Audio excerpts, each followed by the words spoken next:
It's quite an old book that's been, it's had some damage done to it. The cover's a little bit scuffed. The color has been faded by the sun, but it's still in pretty good shape once you flip open the pages.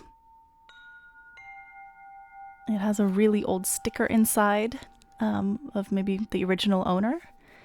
And then inside I've scrawled my own name, and that's my handwriting from when I was about 9. And then you see that my sister wrote her own name afterwards in there, but it's really mine, and I'm the one who ended up with it, bitch. It's a mystery book by Carolyn Keene, and the main character of this series is a teenage detective named Nancy Drew, who is my personal hero.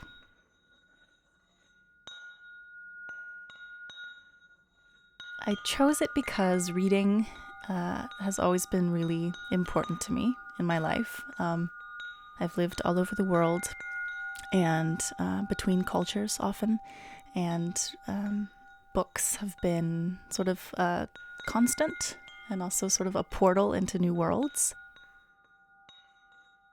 I remember reading that particular book one summer when I was, I think I want to say 9, I guess.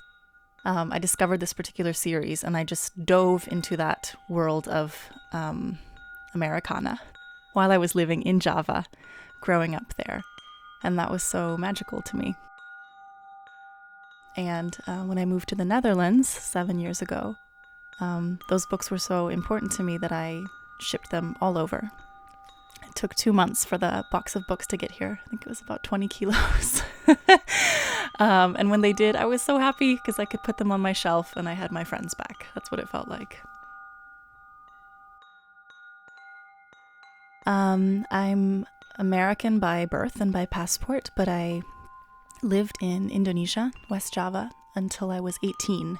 So I knew I was American, at least rationally, but I had no idea what that really meant. And I was always a lot more comfortable thinking of myself as Indonesian. So all these English language books and movies that my grandma would send over to us, those were quite important to me actually in sort of creating a little peephole into America and what that was like there. It's almost more a connection to my childhood. Like if I close my eyes, I can see myself lying on my stomach on my bed, reading these mystery novels and just devouring them. I remember one day I didn't do any schoolwork and I read 4 in a row and just read from like dawn until dusk. And that's such a fun memory. I really liked that me at that age, and I like remembering her, so maybe that's part of it too.